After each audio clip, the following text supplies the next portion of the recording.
ابزار میخوایم بهش اشاره بکنیم ابزار کراپ یا ابزار برش هست. ابزار برش که برای حذف قسمت‌هایی از تصویر به کار میره حالت‌های مختلفی داره که میتونه ما کمک بکنه، از جمله اینکه میتونه برش رو بر مبنای یک نسبت خاص در واقع روی عکس شما ایجاد بکنه، یا اینکه عکس شما رو بعد از برش به یک اندازه خاصی در بیاره. این بستگی داره که شما روی حالت ریشیو یعنی نسبت قرار میگیرید یا روی حالت width height resolution قرار میگیرید. اگر روی حالت ریشیو باشید شما با نسبت ها سر و کار دارید، یعنی حالا اندازه دقیق زیاد اهمیت نداره بلکه نسبت برش براتون اهمیت داره. اما اگه در حالت width height resolution هستید به این معنیه که شما براتون اندازه اهمیت داره و میخواید کارتون و سندتون در اندازه خاصی در بیاد بعد از برش خوردن، گرچه با وارد کردن W و H یعنی پهنا و ارتفاع به هر حال همون نسبتی که در پهنا و ارتفاع وارد میکنید در عکس نهایی هم منظور میشه، اما با توجه به رزولوشن حتما در اندازه خاصی در میاد. اما ریشیو این شکلی نیست و فقط نسبت عکس تغییر پیدا میکنه. اول راجع به نسبت یه نکاتی رو نگاه بکنیم. این همه عکس ها داره نسبت یکسان نیستن. الان این عکس من به جهت پهنا و ارتفاع کشیده تره تا این عکس، حتی ممکنه اندازش کوچیک‌تر باشه اما به جهت نسبت کشیده تری نسبت به این عکس داره. برای مثال من این عکس رو با ابزار موو یاد گرفتیم که چطوری از یک سند بکشیمش بندازیم روی یک سند دیگه. خب من وقتی که این عکس رو میندازم روی این سند و به صورت یک لایه مجزا در میاد و کنترل تی رو میزنم و میخوام کارم رو بزرگ یا کوچیک بکنم، میبینید که برای اینکه بتونم شکلم اینجوری کشیده نشه، شکلم اینجوری حالت در واقع تناسبش رو به هم نریزه، بعد از نقطه گوشه استفاده بکنم و از دکمه شیفت. خب منم همین کارو میکنم، میخوام که عکسم به هم نریزه نسبتش، دکمه شیفت رو نگه میدارم، از نقطه گوشه استفاده میکنم برای بزرگ کردن عکسم رو بزرگ میکنم تا برسه به اینجا. اما این عکس هیچ وقت اندازش به این اندازه تصویر اصلی نمیشه، یعنی با کشیدن تبدیل به اون نمیشه، مگه اینکه من اینجا رو بخوام بگیرم بکشم که نسبت عکسم به هم میریزه، یعنی دیگه عکسم حالت کشیده پیدا میکنه. چند تا راه حل داریم. یکی این که این عکس رو همینطوری رها بکنیم و بگیم قسمت پایینش پر نمیشه چون نسبت دو تا عکس با هم برابر نیست. یکی این که دو مرتبه من شیفت رو نگه دارم، کشیدگی و بزرگ کردن عکس رو ادامه بدم که اینجا پر بشه ولی در عوض قسمتی از سمت حالا یا راست یا قسمتی از سمت چپ تصویرم از بین میره. این هم یه روشه. یا اینکه دیگه نبیام و بگم خب اب نداره، در واقع کارم کشیده بشه و به این حالت در بیاد و نسبتش به هم بریزه، نسبتش مثلا برام اهمیتی نداره. پس اگه بخوام این عکس رو اندازه این عکس بکنم، یکی از این سه روش، کنترل تی شیفت رو نگه می‌دارم، یا باید از خیر خالی بودن این قسمت بگذرم، یا باید عکسم رو بزرگ بکنم از خیر قسمتی از این عکسم بگذرم سمت چپ یا راستش، یا نه بگیرم بکشمش از خیر در واقع حفظ تناسب عکس بگذرم تا بتونه این عکس اندازه اون عکس بشه. وگرنه چون اینها نسبتاشون با هم دیگه برابر نیست، این یکی عکس بالایی نسبت کشیده تر داره، پایینی نسبت چارگوشتری داره، به همین دلیل هیچ وقت با هم دیگه جور در نمیان. نسبت ها رو مثلا نسبت 1:1 که حالت مربعی شکل داره، نسبت 4:3 که یه ذره حالت مربع نزدیکتره، بعد نسبت های 5:7:5، نسبت های 3:2، نسبت های 16:9، اینها کشیدگی های متفاوتی رو توی کار ما ایجاد میکنن. پس با این تفاصیل اول ما باید نسبت رو مشخص بکنیم. معمولا این نسبت ها رو خب برای یا صفحات در واقع مانیتور اینا میخوایم، یا LCD های در واقع وایت میخوایم، یا برای در نهایت چاپ میخوایم. اکثر مانیتورهای قدیمی، مانیتورهای CRT یا تلویزیون ها نسبتاشون 4:3، یعنی اندازه کشیدگیشون مثل اینه. اکثر مانیتورهای وایدی که ما استفاده میکنیم اندازهشون کشیدگیشون حالت 16:9 داره. برای مثلا مانیتور رو نگاه بکنید، یک مانیتور CRT خب تصویرش کشیده است و نسبت 16:9، در حالی که یک مانیتور در واقع مانیتور LCD، در حالی که یک مانیتور CRT خب نسبتش حدود 4:3 خواهد بود. خب پس من اگه یک تصویری داشته باشم، بذار اینا رو من ببندم، نمیخوایمش. خب من یه تصویری دارم، فرض بکنید مثل این تصویر، و میخوام این رو برای نمایش در یک LCD آماده بکنم که نسبت 16 به 9 داره، یا یه بارم میخوام برای نمایش در یک مانیتور CRT که نسبت 4 به 3 داره آماده بکنم. خب در این صورت من باید بتونم که نسبت این رو به هم بذارم، نسبت این رو تغییر بدم. ابزار کراپ میتونه این کار رو انجام بده. مثلا من حالت ریشیو رو انتخاب میکنم، میگم نسبت این تصویر رو من میخوام 16 به 9 برش بزنم. غالبا 16 به 9 چون نسبت کشیده یه قسمتی از عکس من از بین خواهد رفت، ولی حداقل خودم تشخیص میدم که کدوم قسمت از عکسم با توجه به کادربندی نیازه که از بین بره و یا تغییر پیدا بکنه. من مثلا کراپ هم رو این شکلی انجام میدم و این قسمت از تصویرم بقیه قسمت ها رو حذف میکنم و دکمه اینتر رو هم میزنم و به این ترتیب. حالا این عکس رو با ابزار موو میگیرم، میذارم داخل این سند. خب دقت بکنیم که اینجا نسبت ما حالت 16 به 9 داره، با این مانیتور CRT که نسبت 4 به 3 متفاوته. منم بر اساس اینکه این مانیتور من مانیتور قبلی 16 به 9 بود اون برش رو زدم. تصویری که در واقع من آوردم مناسب با این مانیتور چون 16 به 9 برش خورده، من کنترل تی رو که میزنم شیفت هم نگه میدم که به هم نریزه، کنید که کاملا روی تصویر 16 به 9 این مانیتور چی میشه؟ مچ میشه. اما آیا این عکس 16 به 9 برای این یکی مانیتور هم مناسبه؟ یعنی من اگه بندازم روی این تصویر و بخوام کارم رو کشیدگیش رو تغییر بدم، آیا برای این تصویرم مناسبه؟ نه، چون این نسبت 16 به 9 در حالی که مانیتور من نسبت 4 به 3. برگردیم توی تصویر اصلی، کنترل Z رو بزنم به حالت کنترل آلت Z رو بزنم به حالت قبلی برگرده. این بار نسبت برشم رو میخوام نسبت 4 به 3 بدم، 4 به 3 که برای اون مانیتور مناسب باشه. خب برش هم رو میزنم 4 به 3، حتی کل تصویر من نسبت 4 به 3 بود. اوکی، و این رو برمیدارم میذارم داخل این سند. کنترل تی، شیفت هم نگه میدارم که نسبت به هم نریزه. این بار میبینید که کاملا چی میشه؟ مچ میشه. پس من برای این مانیتور نسبت 4 به 3 نیاز دارم، اما برای این مانیتور نسبت 16 به 9 احتیاج دارم. خب با این تفاصیل شما به راحتی میتونید که برای کارهای مختلفتون برش‌های متفاوت با نسبت‌های متفاوت رو با استفاده از ابزار کراپ ایجاد بکنید، اگه از حالت ریشیو استفاده بکنید. و این دیگه وابسته به اون محیط مورد نظر شماست که از چه نسبتی میخواد استفاده بکنه. اما اگه شما نمیخواید با نسبت خاصی کار بکنید، چون نسبت مثلا وارد کردم 4 به 3 دیگه نسبت 4 به 3 خواهد بود، یعنی من هر چقدر این رو بخوام تغییر بدم دیگه نمیتونم این نسبتش رو مثلا کشیده تر یا در واقع ایستاده تر بکنم، چون نسبت 4 به 3 وارد شده. البته یه فلش بین این دوتا هست که اگه این رو بزنید میتونید نسبت 4 به 3 رو با 3 به 4 جابجا بکنید و نسبت پهنا و ارتفاع رو تغییر بدید. اما به هر حال نسبت برش شما همون نسبتی که اونجا وارد شده. اگه میخواید کشیده تر بشه مثلا 3 رو باید بکنید 2 تا این کشیده تر بشه. دیگه بس ربطی به اندازه نداره ها، چه در اندازه کوچیک چه در اندازه بزرگ نسبت همون حالت کشیده رو خواهد داشت. اگه میخواید که این نسبت اینطوری نباشه و آزاد باشه دست شما در ایجاد برش، میتونید کلیر رو بزنید. در این صورت میتونه آزادانه دیگه نسبت آزاد میشه و دیگه به نسبت خاصی نخواهد بود. منتها شما میدونید که اکثر در واقع نمایشگرها، اکثر در واقع حتی عکس ها و کاغذ های مربوط به چاپ دارای نسبت مشخصیه و اگه من بدونم که کارم در نهایت میخواد با چه نسبتی چاپ بشه، مثلا شما میرید در واقع عکاسی و کاغذهای مختلف عکاسی در اندازه مختلف رو به شما معرفی میکنن. مثلا میگن ما یه عکسی داریم، کاغذی داریم اندازه 15 سانتی متر در 10 سانتی متر، اندازه 30 سانتی متر در 20 سانتی متر. الان 15 در 10 و 30 در 20 هر دو نسبت 3 به 2 محسوب میشن. اما مثلا میگن ما یه عکسی هم داریم مثلا 25 سانتی متر در 20 سانتی متر، این نسبت 5 به 4 محسوب میشه. یا مثلا میگن اندازه مثلا 50 در 70، این نسبت 5 به 7 محسوب میشه. با توجه به نسبت هایی که در واقع در نهایت کار شما ارائه میشه یا چاپ میشه، باید برشتون رو اونطوری بزنید تا حداقل اگرم قرار قسمتی از کار شما حذف بشه، خودتون مشخص بکنید که کجا حذف بشه و این رو به عهده اپراتور دستگاه چاپ یا نمایشگر نذارید.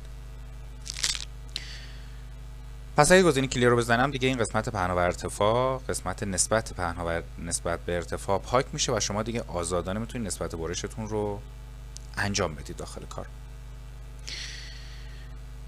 گزینه‌ای که اینجا در ابزار برش قرار گرفته دکمه به نام استرایتن که برای صافسازی افق‌های کج قرار گرفته. اگرم شما نمیخواید این برشتون انجام بشه میتونید دکمه اسکیپ رو بزنید تا از برش چی بشه، صرف نظر بشه. چون الان ابزار برش طوریه که شما به محض اینکه وارد ابزار برش میشید بلافاصله لبه های نقاط کنترلی برش رو داخل کارتون میبینید و به محض اینکه روش کلیک میکنید حالت برش فعال میشه. یعنی این علامت هایی که ظاهر میشه، حالا بستگی داره که چه حالتی رو از اینجا انتخاب بکنید، ولی ظاهر شدن علامت برش به این معنی که شما اقدام به برش کردید. اگه میخواید از اقدام به برش منصرف بشید دکمه اسکیپ رو روی صفحه کیبورد بزنید تا از حالت برش خارج بشیم. برای اینکه من بتونم گزینه استرایتن رو در واقع شرح بدم، بهتره که یک عکس با افق کج رو باز بکنم. یک عکس شبیه این عکس رو در نظر بگیرید که وقتی که عکس گرفته شده خط افق کج بوده توش. میرم سراغ ابزار کراپ، دکمه استرایتن رو میزنم. باید یک خطی در موازات محور افق بکشم. لزومی نداره حتما خطم درست روی خط افق باشه، میتونه بالاتر یا پایینتر باشه، مهم اینه که در موازات اون خط باشه. حالا من یه ذره خطم رو بالاتر گرفتم، اما این خط رو که میگیرم اینجا درگ میکنم میرم تا اینجا، سعی میکنم در موازات محور افق باشه. رها که میکنم خود برنامه فتوشاپ عکس رو میچرخونه و سعی میکنه تا جاهایی که فضای خالی وجود نداره گزینه کراپ من رو، اون لبه های کراپ هم با کوچیک‌تر بکنه تا فضای خالی و فضای زیاد داخل عکس هم نباشه. در نهایت با 2 بار کلیک کردن یا زدن دکمه کنترل اینتر کار رو تایید میکنید و به این ترتیب عکسی که قبلا کج بوده حالا چی میشه؟ صاف میشه، اما به بهای از دست دادن بخشی از کنارهای تصویر. پس بهتره که موقع عکس گرفتن حواسمون جمع باشه و خط افق رو کج نگیریم. به این ترتیب مجبور میشیم که بخشی از عکسمون رو از دست بدیم. حالتی که شما مشاهده کردید حالت ریشیو بود، یعنی نسبت پهنا به ارتفاع که من میتونستم اینجا وارد بکنم یا کلیر رو بزنم تا نسبت آزادانه باشه. اگر با یک نسبت خاصی خیلی سر و کار دارید، مثلا شما میخواید همیشه با نسبت مثلا 7:5 سر و کار دارید و میخواید با این نسبت کار انجام بدید، همیشه چاپاتون 70 سانتی متر در 50 سانتی متر، خب میتونید این نسبت اگه خیلی زیاد سر و کار دارید باش ذخیره‌اش بکنید. الان نسبت 5:7، پس بیایم نسبت 5:7 رو خود با فتوشاپ داره. الان نسبت 1:1 رو داره، نسبت 4:5 رو داره که حالا میتونید برعکسش هم بکنید 5:4 بشه، نسبت 5:7 رو داره که باز میتونید برعکسش بکنید برای این عکس، نسبت 2:3 رو داره که در واقع نسبت 3:2 میشه، یا نسبت 16:9. این نسبت ها رو خودش داره. حالا مثلا ممکنه شما با یه نسبت خیلی مثلا نسبت 4:3 رو نداره، اصلا ببینم 4:3 رو داره، نسبت 4:3 رو اینجا ما نداریم. مثلا نسبت 4:3 رو من وارد میکنم، نسبتی که مثلا خیلی سر و کار دارم باهاش، میتونم این رو ذخیره بکنم. بیام در قسمت در واقع نیو کراپ پریست، نسبت 4:3 رو حتی با توضیحاتی که خودم میتونم اینجا وارد بکنم ذخیرهش بکنم. خب این اضافه میشه به نسبت ها، علاوه بر نسبت هایی که اونجا وجود داشته نسبتی هم اینجا اضافه میشه. یه نسبتی هم اینجا هست به نام نسبت در واقع اوریجینال ریشیو. اوریجینال ریشیو اشاره به اندازه اصلی عکس داره. به هر حال عکس اصلی من یک نسبتی خواهد داشت، نسبت پهنا به ارتفاعش یک نسبتی، حتما لزوم نداره این نسبت حتما 16:9 باشه، حتما 7:5 باشه، حتما 3:2 باشه، ممکنه مثلا نسبتش 17:6 باشه، یه همچین نسبتی داشته باشه. گاهی مواقع من میخوام که عکسم بعد از برش هم همین نسبت عکس اصلی رو داشته باشه، بنابراین موقع کراپ زدن گزینه اوریجینال ریشیو رو استفاده میکنم و در نتیجه کراپ من نسبتش مثل نسبت پهنا به ارتفاع خود عکس، حالا هر اندازه‌ای که هست دیگه، و وقتی من برش میزنم برش خورده‌شم درست قسمتی حذف میشه، درست این قسمت کوچکتری باقی مونه، اما نسبت پهنا به ارتفاعش مثل همون نسبت پهنا به ارتفاع عکس اصلی خواهد بود. پس اینم گزینه اوریجینال ریشیو که اینجا وجود داره.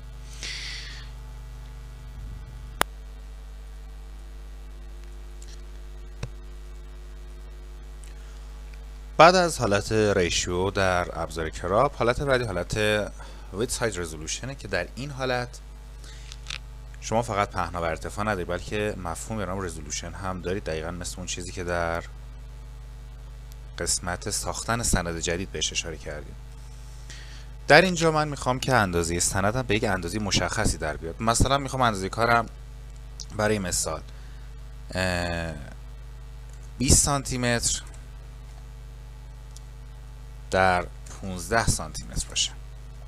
خب 20 سانتی متر در 15 سانتی متر تقریبا نسبت 4:3 میشه، یعنی یه مقدار 4 گوش و دیگه اون کشیدگی عکس اول رو نداره، به همین دلیل نسبتش با نسبت الان عکس من نمیخونه. منتها بعد از اینکه این 20 سانتی متر از 30 سانتی متر بخواد بشه با چه رزولوشنی، مثلا 300 پیکسل بر اینچ یا 300 پیکسل بر سانتی، من 300 پیکسل بر اینچ میذارم کارم رو. میخواد برای کار چاپی آماده بشه 20 سانتی متر در 15 سانتی متر 300 پیکسل بر اینچ. در اینجا نسبت دقیقاً به نسبت عددیه که در قسمت پهنا و ارتفاع وارد، یعنی همون نسبت 4:3 که الان اونجا هست، چون 20 در 15 تقریبا نسبت 4:3 تقریبا که نه دقیقاً نسبت 4:3، بنابراین نسبت عکس من هم 4:3 میشه. اما تفاوت چیه؟ در اینجا اگه من تاییدش بکنم اندازه عکس این اندازه باقی نمیمونه، بله که با توجه به رزولوشنی که شما وارد کردید عکس حالا یا کوچیک‌تر میشه یا بزرگتر میشه تا دقیقاً اون اندازه‌ای بشه. یعنی این بار دیگه فقط قسمت‌های اضافه حذف نمیشه این قسمت باقی بمونه، بلکه وقتی من تاییدش میکنم ممکن عکسم بزرگ بشه. میگه که بزرگتر شد. چرا این بزرگتر شد؟ به خاطر اینکه میخواد عکس من الان اندازه 100% عکس من این اندازه شده. به حال بزرگتر شدنم به علت اینکه پیکسل هایی رو بین پیکسل های اصلی میخواد بسازه و پیکسل های اضافه بکنه همیشه باعث افت کیفیت خواهد شد. اما چرا عکس بزرگتر شد؟ به خاطر اینکه شما خودتون وارد کردید، گفته بودید که من میخوام بعد از کراپ بشه 20 سانتی متر در 15 سانتی متر با رزولوشن 300. از منوی ایمیج گزینه ایمیج سایز رو بزنم دقیقاً میبینم که به لحاظ سانتی متری 20 سانتی متر در 15 سانتی متر با رزولوشن 300 پیکسل بر اینچ این عکس. یعنی دقیقاً ابعاد آماده است که بره به این اندازه چاپ بشه. خب اینجا پس عکس من تغییر کرد. درسته که من قسمت هایی از کارم رو برش زدم، درسته مثلا من این قسمت از عکسم رو میخواستم نگه دارم، بقیه قسمت ها برش خورد، قسمتی هم که باقی مونده خب به نسبت وارد شده حالت 4:3 داره، اما این قسمت باقی مونده وقتی که میخواد تایید بشه و برش بخوره دقیقاً به اون اندازه‌ای در میاد که من وارد کردم. بنابراین این قسمت چی میشه؟ بزرگ میشه. ممکنه حالا کوچیک هم بشه، بستگی داره چه اندازه اونجا وارد بکنیم. پس در حالت with height resolution و کراپ کردن عکسش رو میخواد تغییر اندازه بده به اون اندازه‌ای که شما اونجا وارد کردید. اما اگه باز نمیخواید از این تغییر اندازه این حالت ها و حالت کراپ نسبت پهنا به ارتفاع وارد بکنید، میتونید گزینه کلیر رو، در این صورت باز حالت آزادانه میشه و میتونید آزادانه در واقع کم و زیاد بکنید بدون اینکه چیزی از دست بره.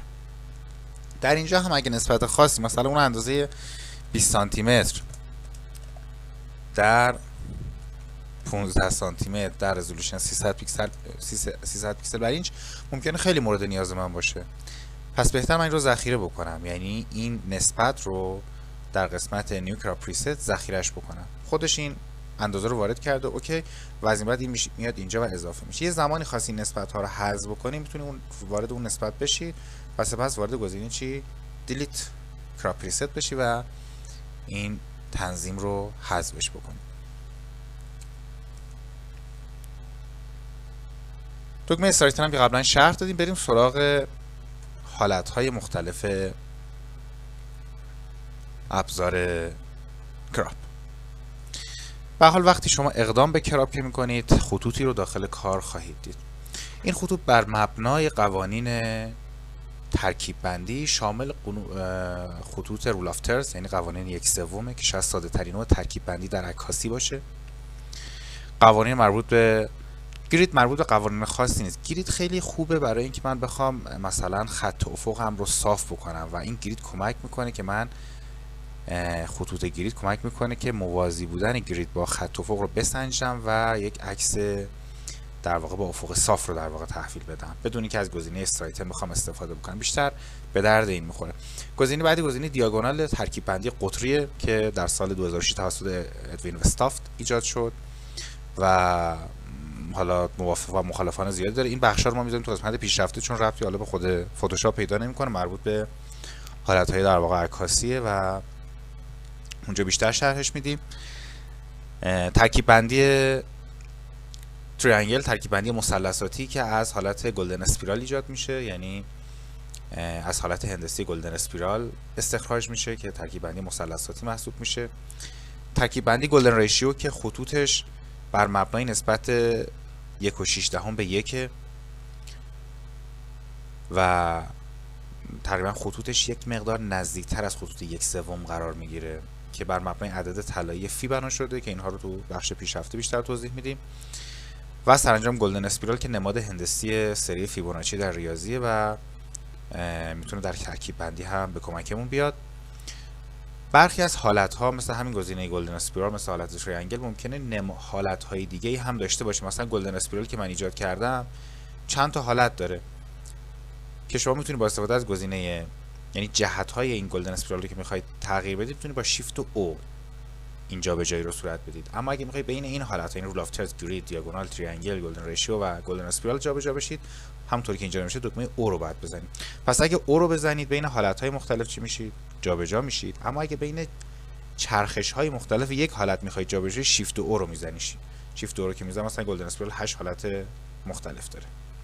او رو بزنیم حالت تریانگل برسیم، حالت تریانگل شیفت او رو بعد نگه می‌دارم میزنم، دو تا حالت مختلف داره.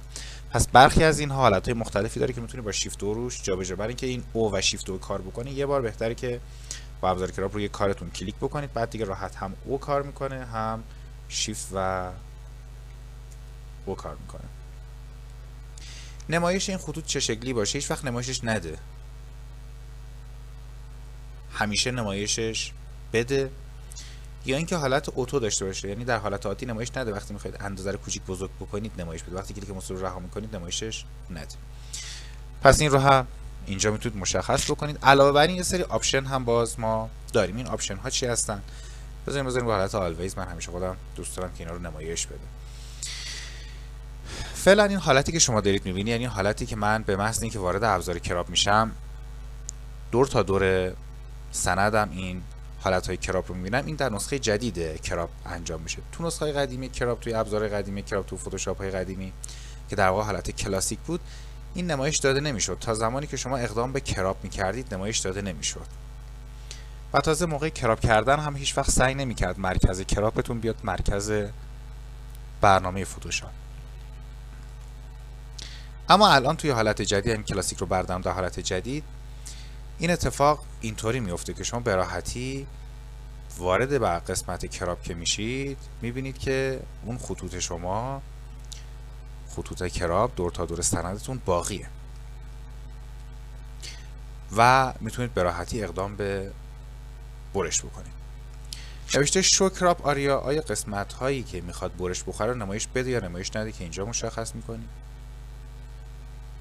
اوتو سنتر پریویو به این معنیه که اگه این فعال باشه همیشه سعی میکنه مرکز قسمت باقی مونده از تصویر مرکز فضای فتوشاپ باشه. نکنید وقتی کوچیک کنم سند رو از سند داره حرکت میده تا مرکز قسمت باقی مونده مرکز فتوشاپ بشه. اما اگه این رو برش دارید دیگه این اتفاق نمیفته و این لزومی نداره که حتما مرکز قسمت برش خورده مرکز محیط برنامه فتوشاپ بشه، که من ترجیح میدم بذارمش. گزینه بعدی گزینه Enable Crop Shield، یعنی اینکه باعث بشه قسمت خارج از کراپ یه حالت در واقع نیمه شفافی داشته باشه. اینکه حالا با چه رنگی پر بشه دست شماست. میتونی مثلا با این رنگ پرش بکنی، میتونی نه با همین رنگ محیط در واقع کاریک پرش بکنی. و اوپاسیتیش چقدر باشه، کم باشه یا زیاد باشه، این شفافیت چقدر باشه دست شماست.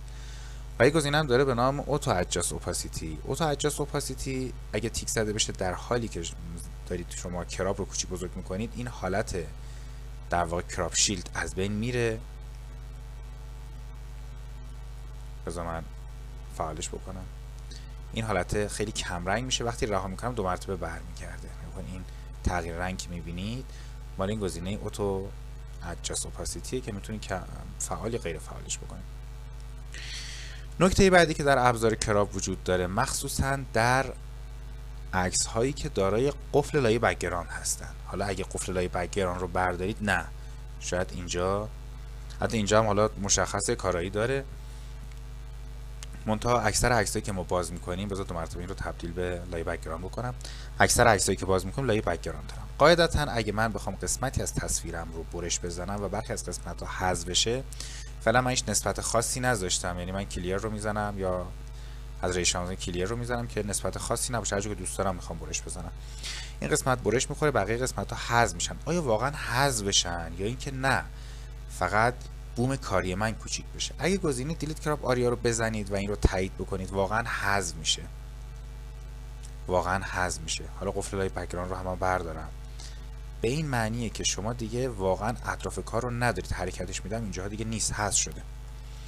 کنترل آلت چند بار زد رو میدم بالا تا قبلی برگردم. یه بار دیگه کراپ رو من انجام میدم. این بار بهش میگم که قسمت های خارج از کار رو حذف نکنه. به این ترتیب کارم کوچیک میشه، اما وقتی با ابزار موو حرکتش میدم میبینی که نه، این بقیهش همچنان هست، حذف نشده از کنار های کار. که با زدن گزینه در واقع ایمیج گزینه ریویال آل میتونید که 2 مرتبه بوم کاری رو انقدر بزرگ بکنید تا به اندازه محتویات لایه در بیاد.